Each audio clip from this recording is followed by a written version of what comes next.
important to set aside funds for that rainy day, because that rainy day will come. Yes. And then there are also big things you want to do in the future. You want to build your own house. You want to send your kids to good colleges. These are things that require, quite a fair amount of money. And so you need to plan for that. And so it's important as a family to decide how much we want to save and set aside for the big things that we want to do as a family.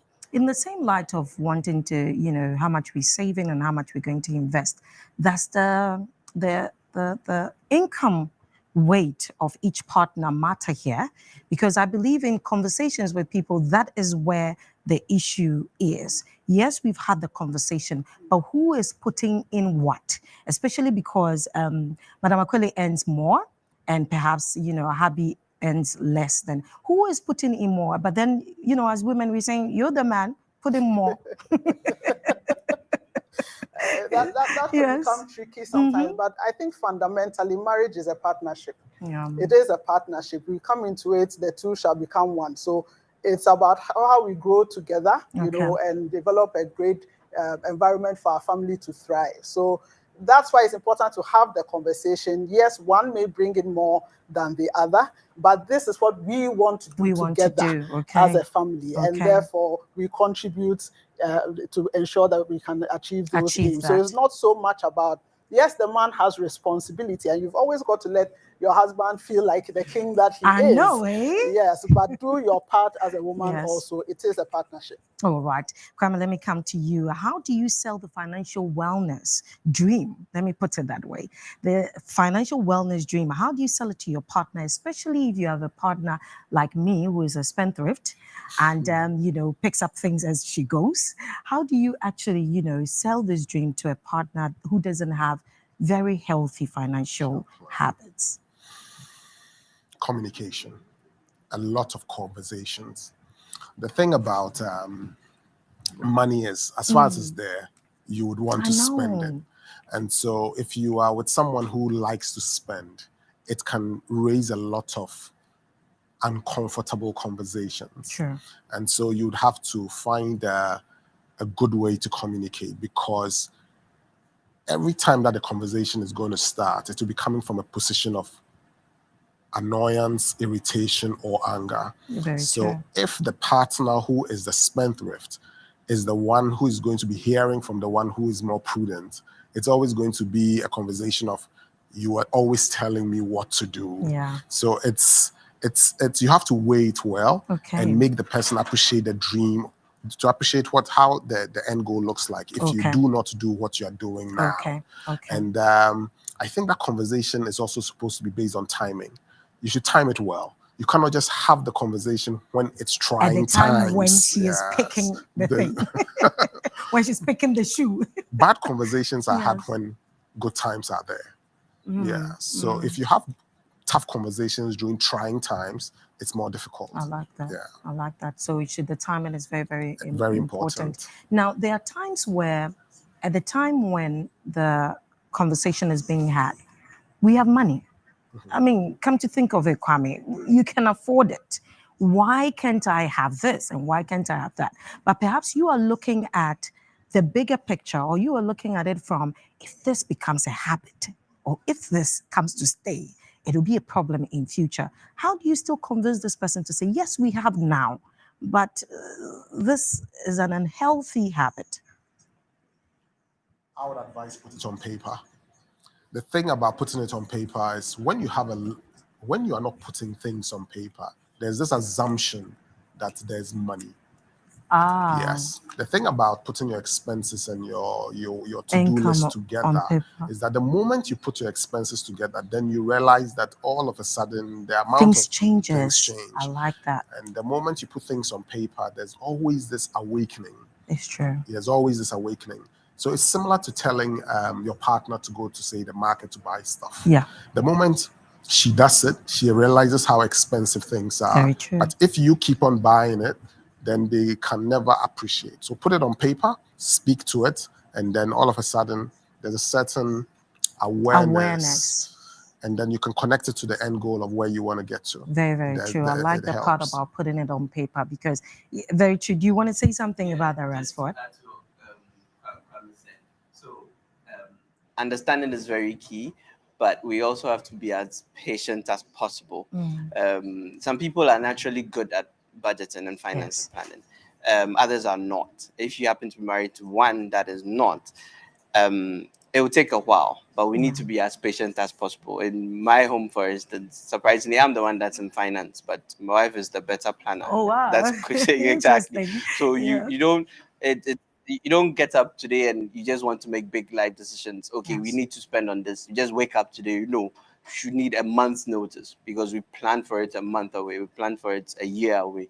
So you need to be it's just a humble plea. You need to be understanding. You need to be as patient with your partner as possible, because it doesn't come to everybody naturally. It doesn't come to everybody naturally. Okay. How do families establish and maintain emergency fund to handle, unexpected expenses? Because I believe that is always the problem. And sometimes people tend to use their retirement fund as emergency funds. Thank you, Sandra. So most research that you'd see out there will tell you have at least 3 months of your 3-month salary as your backup. Okay.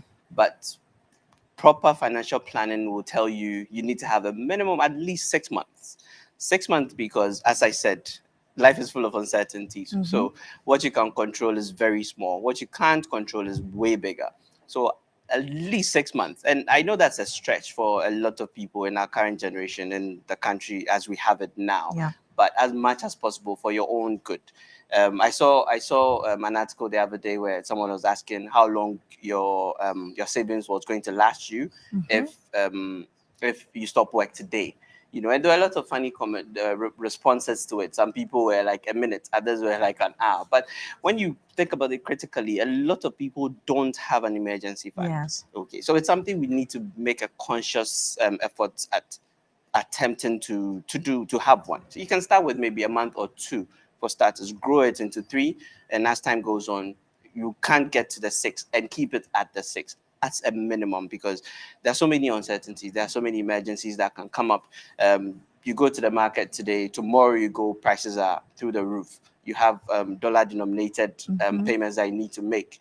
Today you wake up, exchange rate has doubled. It's the uncertainties in the country that we have currently. So true. As much as possible, let's build on our emergency fund and target for that 6 months. That would be my recommendation. Your recommendation. Now, the issue of using our retirement fund or our insurance, assuming that our insurance and our retirement funds also are emergency funds. To be honest, we save towards rainy days. Yes. So does that not also, in a way, become an emergency fund? Why is that not an emergency fund? Great. So the emergency fund is exactly what it is, an emergency fund. My rainy day fund is different from my emergency fund, and my my anything can happen fund is different. So all I'm saying is, don't just focus on one fund and keep it that way. Try and have more than one, multiple, so that they have their purposes. Or else, if you have just one, the least thing that happens, you're going to go to it. So I have just one fund. I say it's my emergency fund. Everything goes in there. Children fees maybe doubles overnight, and I'm going there. And an urgent payment comes up and I'm going there. No, an emergency fund should be an emergency fund, separate from any other fund that I may have. So the advice is, have more than one. Have an emergency fund, yes, but have other funds that you can fall on. All right, Madam Aquile. When it comes to planning for the kids' future, the children's future, what kind of strategies would you advise our families, to have in saving for the children's future education? I think that's really a very important one, because the children actually form a very big part of our expenditure. Absolutely. And you do want your kids to have a good education. Good education costs money. So you should start saving for it now. My advice is, even before you start having kids, let it be one of the savings funds that you set up, and look for an investment vehicle that will give you a little bit more interest, that you can be saving on a monthly basis. It requires a lot of discipline, because once you decide that I'm going to set aside 200 a month, 1,000 a month, whatever you can afford to set aside, that you ensure that you stick to it. And that's why it's so important that you have different accounts or different vehicles for the different things that you need to do for the children. I think it's also very important to bring the kids into the savings conversation. So it's not parents are worrying about the finances and the kids just grow up, entitled to everything. We need to let our children know that, finances are not, unlimited. And even from a very early age, so long as they can start asking for stuff. Yeah. If they can start asking, then you can start telling them the difference between what is a need, what is a want, why you can't have this today because we want to save money for you to have a better education tomorrow, and encourage them, to also start saving, whether it's in a piggy bank, whether it's money that you are putting aside on a monthly basis regularly for them. Bring them into the conversation and let them have a part to play. I also wanted to just mention that, especially in periods like we have just gone through and are still in economically, where all of a sudden, inflation is, up and, prices have gone so high. If your children are not part of the conversation about why we can't buy this like we used to, or why we may have to postpone this vacation because times have changed, you will find that there's a lot of, anger and misunderstanding in the family. So let them be part of the budgeting and the review of the budget when it becomes necessary, because prices have gone up and income levels are still at the same place. Our culture, in a way, doesn't, permit us to have certain conversations with kids over our money. So in this day and age where we've come to, we are informed and we know better that when they know, they are more gracious, especially when they understand your financial state. How do you still go about explaining this to them, without not being as if they know everything, they know how much you earn and all that? I think you're perfectly right. It's not full disclosure as far as the children are concerned, but enough for them to understand that prices have gone up, and therefore we also need to be a bit more prudent in our spending. It's a good thing if you can afford it to give your children an allowance. Then you can have conversations on the basis of that allowance. So this is what we are going to be getting this year.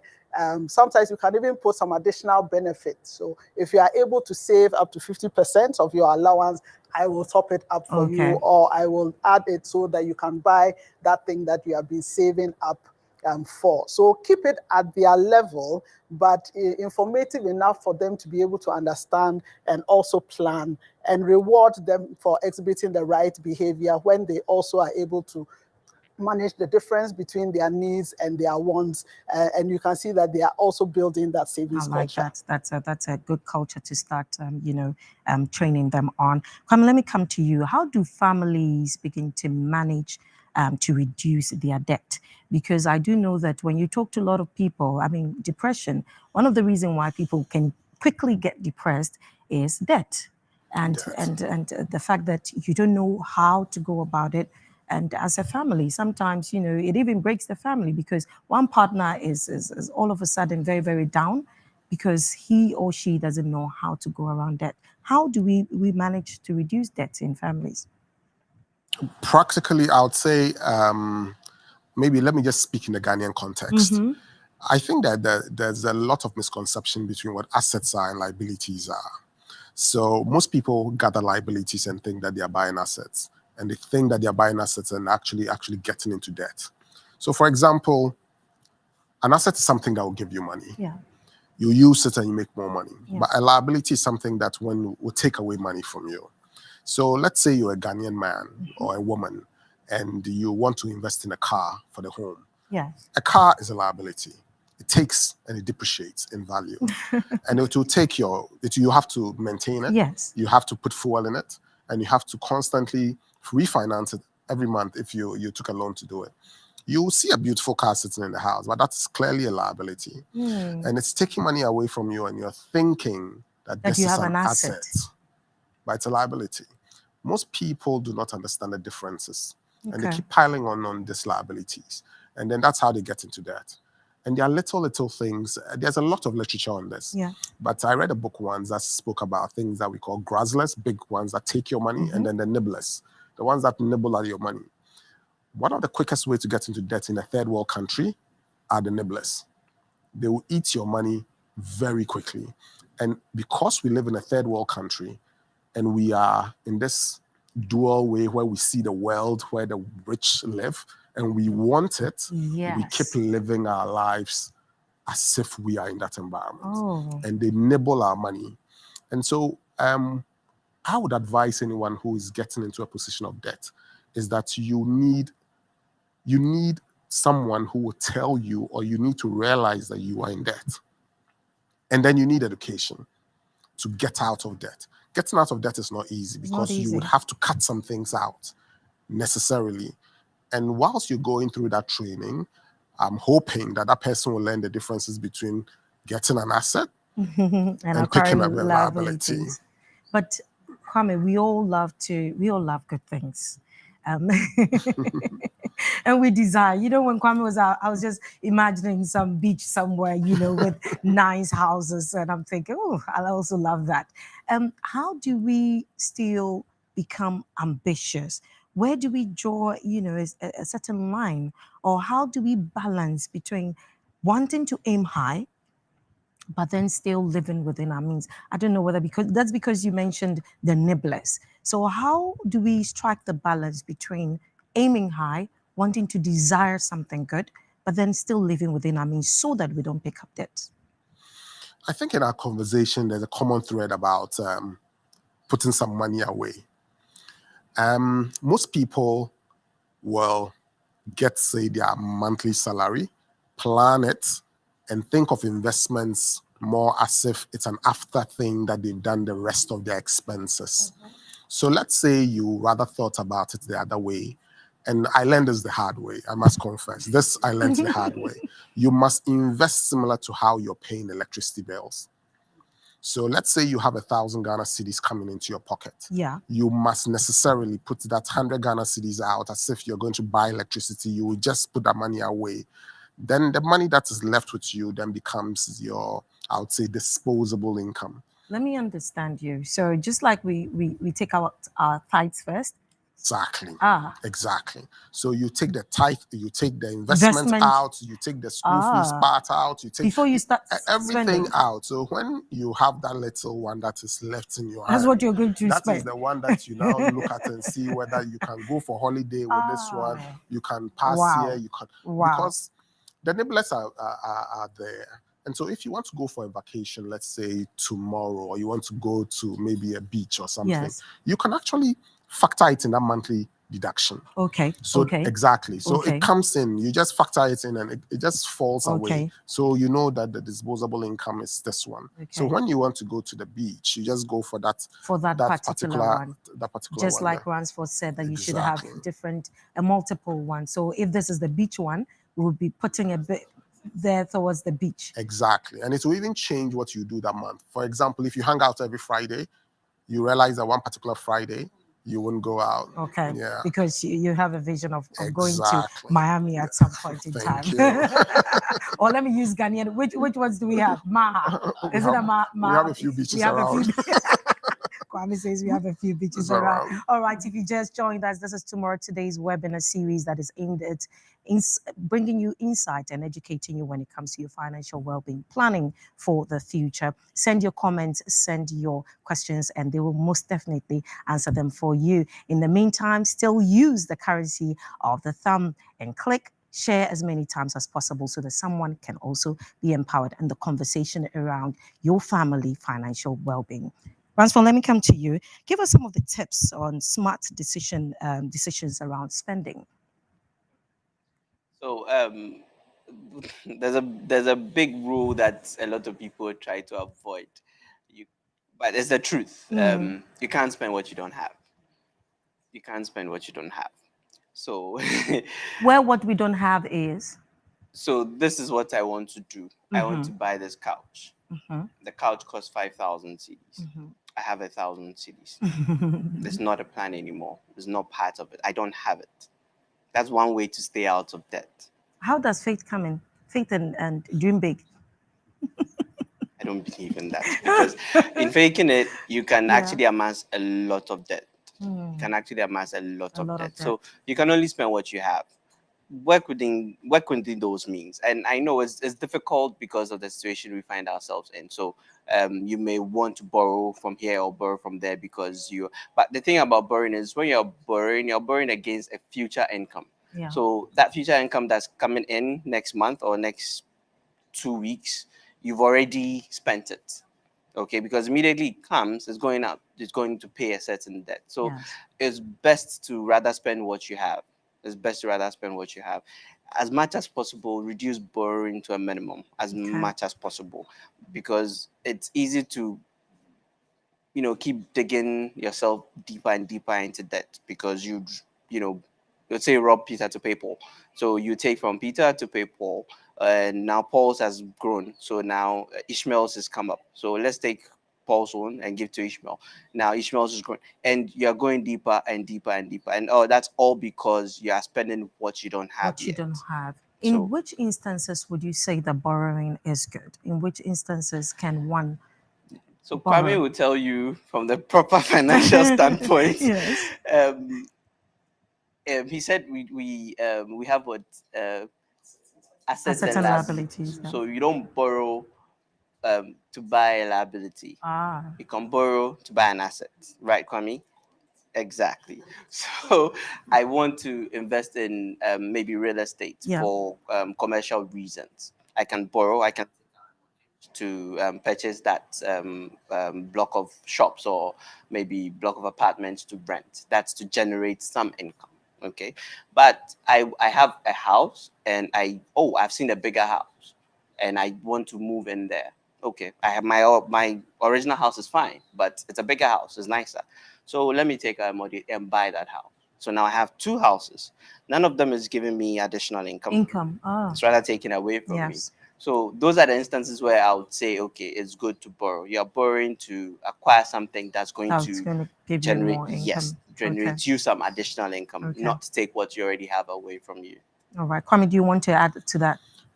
He said it excellently. Okay, so I don't want to steal. You don't want to steal anything from it. All right, Madam Kuli, let me come to you again. How do we strike the balance? I've heard things like when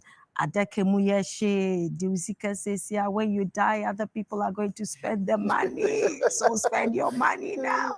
How do you strike the balance between living well now? Because I believe, yes, to some extent, some of those, sayings are true, because someone can work so hard, save everything, never really enjoyed life, and they are gone.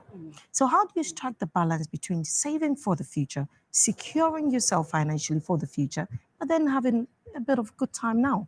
I think that's actually a very important point, because financial management is not to say don't enjoy life and don't enjoy the fruits of your hard work. So it's all about planning. It's all about planning and knowing that, okay, these are the things that I would like to do. Occasionally, we want to be able to go out. Yes. Once in a while, we want to go on a vacation as a family. We do want to build a nice house and live in it. And I think that's one of the very important aspects about, expenditure, where you don't want to be paying rent to somebody which has lost money throughout your lifetime. So it's a good place where you can take a mortgage, and that rent payment goes to finance that mortgage. At the end of the day, you do have your own house. But it's important to build that balance and remember that one day you will retire. You will retire, and that income, that steady stream of income, will not be coming in. Old age comes with its own, peculiarities about health, etc. And it's important that you put enough money aside so that the lifestyle that you become accustomed to does not drastically change once you retire, and those funds are not coming in. So it's about effective planning, and that's where, like Kwame said, put pen to paper, write things down and document, and then you know that this is the proportion of my income that I would have to be saving so that I can do the things I want to do. We grew up seeing some examples of people who really fell into that bucket. They were saving everything for tomorrow. And so they never had fun with their kids. Then they died. And then the kids grew up and left their home. All right. And your children will leave home one day. So it's important to have those memorable, experiences with your kids. And so as we've all been saying, factor it all into the plan so that there's enough to do the hard things and the important things, go to school, build a house and all of that. But there's also enough to be able to ensure that we have fun as a family. And then when it's necessary to cut down, you cut down. I did want to make this point as Ransford was speaking earlier, which is also the fact that what enables you to be able to enjoy a balanced life is when you don't spend money on things that you don't have to spend money on. So you don't necessarily need to have that big party now. You don't have to have that big wedding now. If you can afford it, fine. But if you can't and you have to borrow for it, I think then that's a wrong kind of liability that you are putting upon yourself. Madam So Okwele, be disciplined. Really, I mean, in our environment, in our jurisdiction, let me put it that way. The wedding part is because you brought the wedding part and the pojemo and all that. They say it's just once in a lifetime, especially the wedding one is just once in a lifetime. So is there something really wrong with just borrowing just to have that, that one good time? And then you spend the rest of your time paying for it. What you find very quickly is that that one good time that lasts for one night, and fed 500 people that you didn't know, results in 5 years of constant arguments, because now you can't agree and you have a debt that you have to carry, and that's not how you wanted to start your life. So it's all about living within your means. Yeah. Living within your means. The big do and the big party that you can't have today, tomorrow you might be able to have it. Absolutely. And you can find many different occasions to celebrate. So it's important to live within your means and don't borrow for frivolous things. I like that. These are very important family discussions that we need to have. Kwame, when we were growing up, we didn't have certain things. So now that we have kids, we're trying to give them PlayStation, we give them this, we want them to have holiday, we want them to have that. At what point do you need to have that conversation with them? Because I think that we give them up to a point before we remember that these children are becoming, it's almost like they are demanding things now.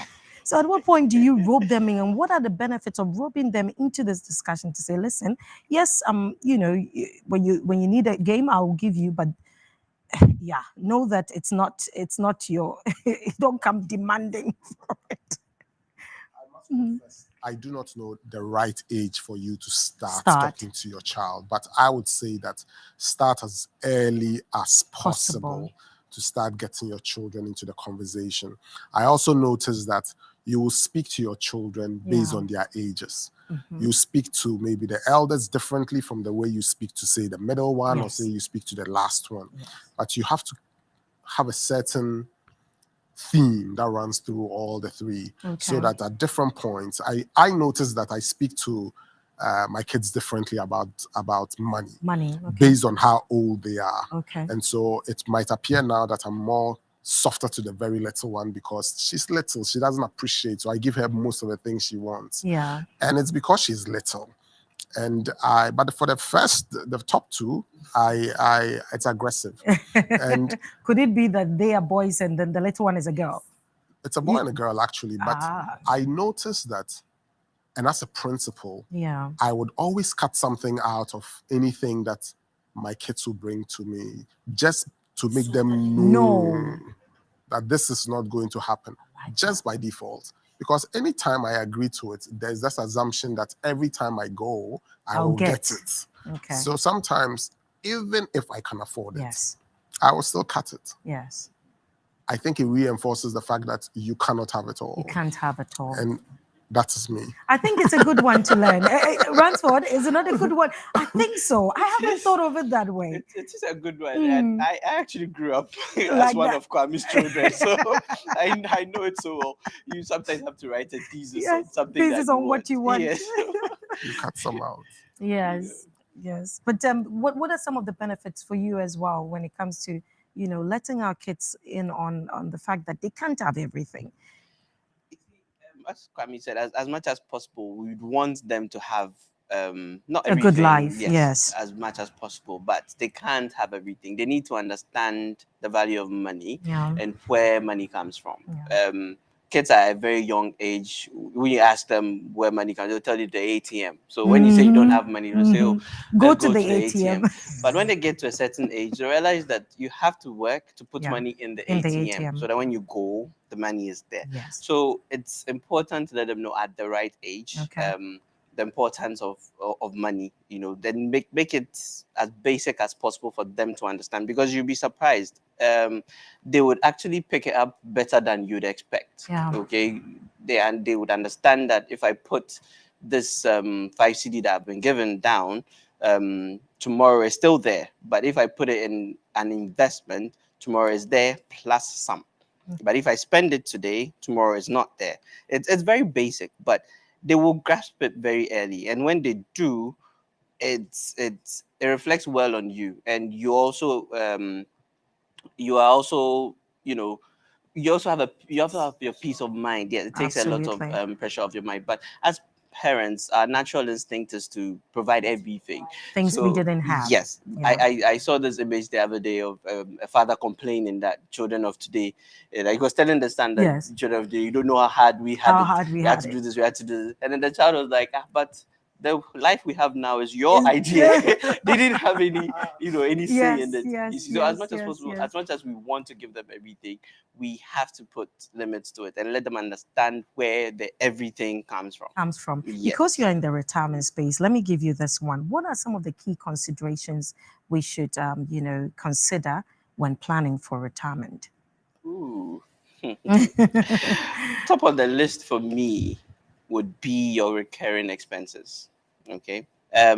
What you're putting away as your investments, that's business as usual. So I'll even dwell much on that, because you have to put something away to have that thing and more in the future. So that's business as usual. But the bigger thing for me is your expenses. Look at your recurring expenses. Yeah. In planning for retirement, there are certain expenditures that will cease when you go into retirement. There are some that will stay with you, for forever. Those are the ones you need to look out for. Okay. School fees like this, they'll end at a time, at a period. Yes. If you've planned your life in such a way that all your children will be done with college before you are even retired, then school fees is no longer your headache when you go into retirement, unless you decide to have pension babies. But that's up to you. Utilities, transportation, they continue right with you into retirement. So estimate it. What are you spending on all these expenses currently? Do a budget for maybe the next 10 years, 15 years. How much is it going to cost, factoring in inflation? So if I'm spending 5,000 cedis on all these expenses in a month, in years time, and so on and so forth, let's say, and things that are not today.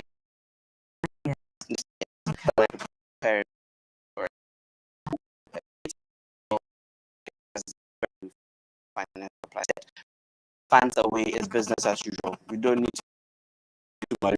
You have to take away.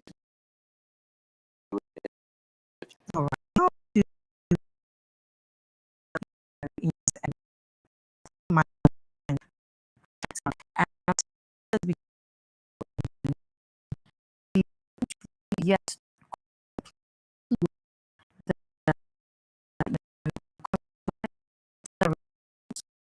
how does this benefit so that you can also pass it on? I think that it's unfortunate that people do not understand the benefits of life insurance. I think that any man or woman, for that matter,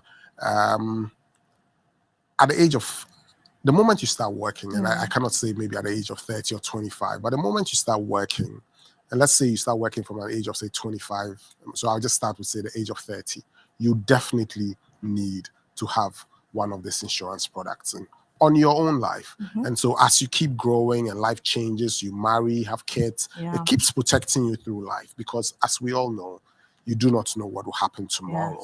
And it's amazing how this product exists. It protects people, and still we have a lot of people still not doing it. Sometimes I do not know whether it's the absence of the life insurance companies not maybe going out there to speak to it, the pension companies, or it's just the fact that income levels in in our side of the world is so low that by the time we take care of our physiological needs, we do not have anything to even plan for that. But it's, as I keep saying, if we factor it into our lifestyle as something that we will do as a matter of course, then it's something that everyone should just do before you even have that little bits in your hands to spend. I realize that it's not even too expensive, some of these contributions. Exactly. So it is the awareness and the education that is not up to there. But of course, that is why Tomorrow Today webinar is here to bring that education. If you just joined us, please do send your questions and your comments, and my able guests are here to answer them for you. Also, keep sending the link to all your family platforms, bombard them, put them on all WhatsApp platforms and all your socials. Don't they do that to you? So these days, I also do that to them. But Amakweli, let me come to you. How do we adopt and cope with unexpected life, events like loss of job and illness? And I believe those are the things that actually sometimes really put strain on the family finances. We've really planned for the future. We're very, very good and consistent, but then someone loses the job or someone is ill. How do we now begin to adjust? So I think that's why we need to factor those unplanned, unfortunate incidents into our financial planning. Okay, so sometimes we can be a bit superstitious and say, okay, we don't want this to happen, it won't happen. But life is reality. It's a reality that the unforeseen can happen.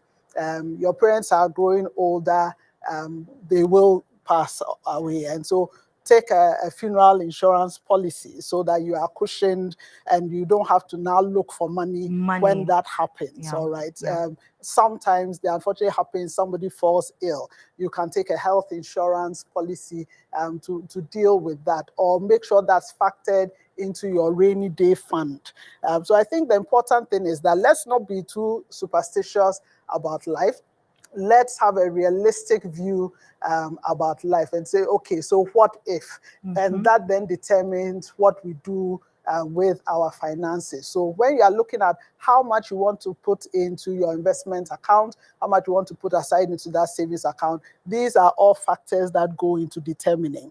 And then, as it is with life, you get a salary increase, you may get a bonus coming in, those windfalls that when they come in, the windfall is not for a shopping spree. Okay, apportion it also and make sure that you get the benefit. So most of the time, because of the way our incomes are structured in Ghana, it's those windfalls that you should take advantage of as much as possible and push them into your investment vehicles so that they can really grow and generate more income for you that you can use for those rainy days. So it's important to be smart about when all those extra monies come in. And make sure that the chunk of it is going to support your rainy day fund and not your recurrent expenditure and the wants that you have. All right. I have a question here from one of our viewers. It says, good morning. Please, do you have any product known as emergency fund? I'm interested. More explanation, please. Thank you. Who would like to take it? Kwame? Or I would say that emergency fund, I do not know any product out there that's called an emergency fund product. Okay. But there are a lot of products out there to mitigate against unforeseen circumstances. Okay. And that is the reason why insurance companies exist. So if my advice to this person will be that look into the space of insurance and based on the categorization, I do not know what the emergency is, but there are various insurance products to cater for all these. If it's life insurance, there are life companies. If it's about pension, pension companies. If it's about your home, there are general insurance companies that can help you with that. So what I would say is just look at the particular risk you're trying to, and there's a product for that. Absolutely. Yeah. All right. Ransford, effective strategies that a family can use in building wealth, because we're all about, generational wealth. So how can we now begin to, start the whole process of leaving something for generations to come and, even thinking about other streams of income I've actually touched on my response with your last comments. Other streams of income. Yes, we should. Well, as a generation now, we have moved away from single income households. So now both partners are chipping in. We should also move away now from single income, should I say, wealth. So you only have monies coming in from one stream as a human being. We should move away from that, because it becomes very calculated now. You know you are getting 5 cedis, so your expenditure is within that 5 cedis for the next however many years or whatever. But if you have more than one avenue, it helps you in your estimation, it helps you in your planning better, because there's more coming in.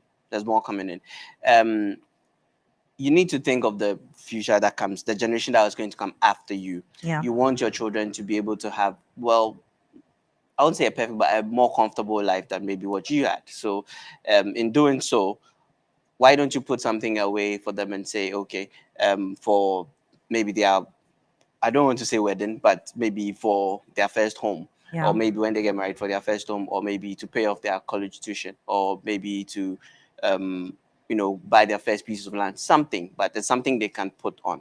And if you're a business person, the idea around the business that you are doing shouldn't just be for you and only you, it stays with you. You should look at the people that are going to come after you. How can you make this business sustainable? That your children can inherit the business and not inherit losses and debts that the business is going to bring, but they are going to inherit profits, and they are also going to build on it. So in doing so, you also need to equip them mentally, exactly, because if they don't have the right frame of mind, you can leave them and a million cedis, but $1 million business, which will squander in a very short period of time. So they need to have that mental capacity to be able to sustain the business, so it grows generations even after them. So you look at the UK and you have businesses that started in 1753. Absolutely. You have businesses that started in the 16th century, and the families are still running those businesses.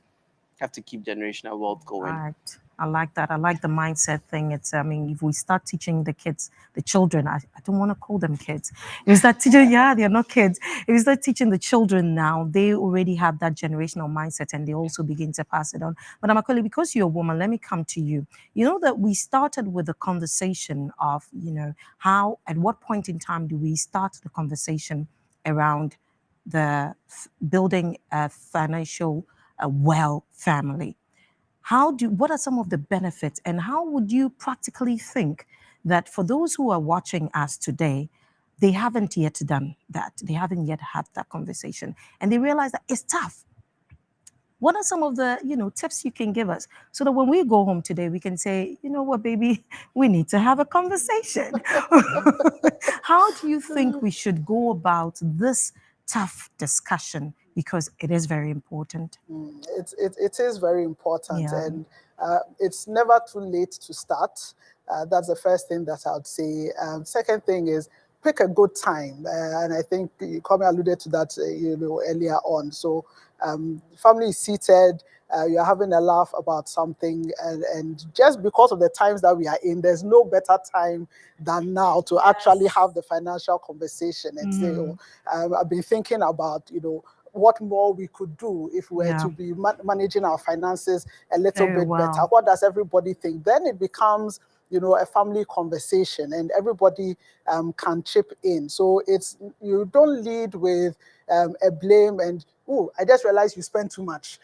Come, you need to stop spending. It's the wrong way to go about it. And I find that you would always get support when you bring yourself into the conversation. So Honey, I've had a look at our expenditure patterns. I think this is how we could save a little bit on the housekeeping money. What do you also think that you could do? So once you start off and come with a practical solution based on the finances that you are managing, you are likely to get much better involvement and support from your husband. And it's the same with the children. And my daughter is at the university, and we started and said, okay, you have an allowance. So I said, bring your budget. So she brought her budget. She had to come and explain, okay, this is how much I'm spending on transportation, and this is the justification if mommy is for my Madam budget. Aquile, you And have I said, to bring a yes, budget. so we had to cut it down, and so Okay. she's come back and said, Mommy, inflation. So now we have to look at the budget again. The last time she came and said, Mommy, I want to buy something, and I said, why don't you use your own money? Then she said, oh, I'm saving it.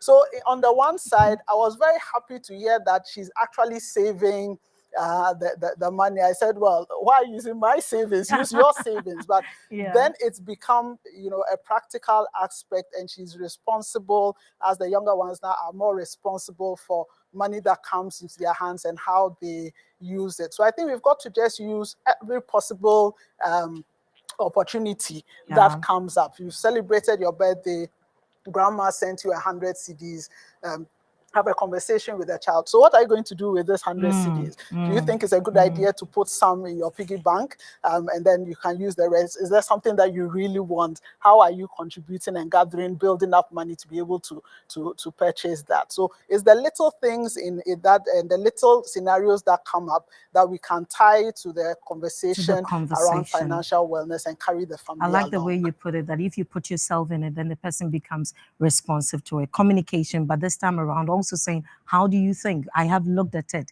So it's not as if you're going with the blame, but you're also looking at it. All right, let me give our last question to Kwame. Kwame, with everything that we have spoken about today, I think the major thing is the fact that if we don't do the downside of if we don't do everything we've talked about. So what are the downsides? What are people going to lose when they fail to plan properly financially? One of the leading things that causes relationships to break, outside infidelity, is financial.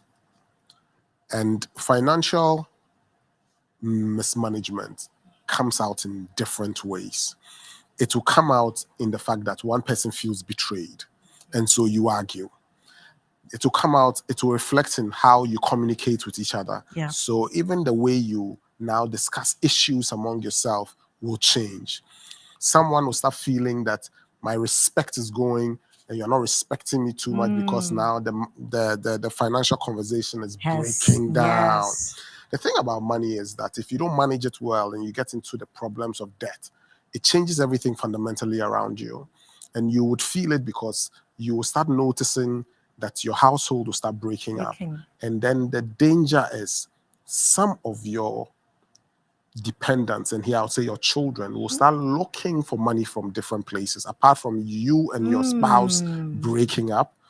If your boys will start looking for additional means of finding the money, your daughters will also start looking for the other means of finding money. And it has a major cascading effect throughout your family unit. It's a dangerous thing, something that must be avoided at all times.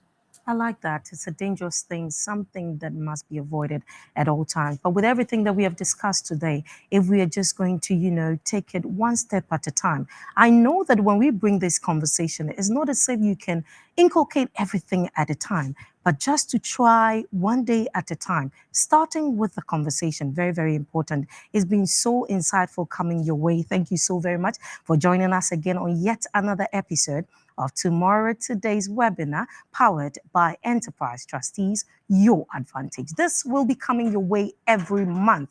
But then until then, make sure that, like I said, do me a favor and dial *714*333# and start the conversation around your financial freedom. It will really, really, really help you. It's been so awesome coming your way. Thank you so very much to Kwame Odoi Ejako, who is the Commercial Manager, Enterprise Properties, to Madame Aquile Alaye, Head of Retail Banking, First National Bank. It's a turquoise, not a green. And Ransford Matekole is Head Advisory New Business Enterprise Trustees. Thank you so very much for your time. It's been so insightful. All right, and thank you very much for staying with us. Make sure that you dial *714*333#. I'll see you again next month. My name is Cassandra. Bye-bye. My name is Ransford, and welcome to today's episode of Retirement in 60 Seconds.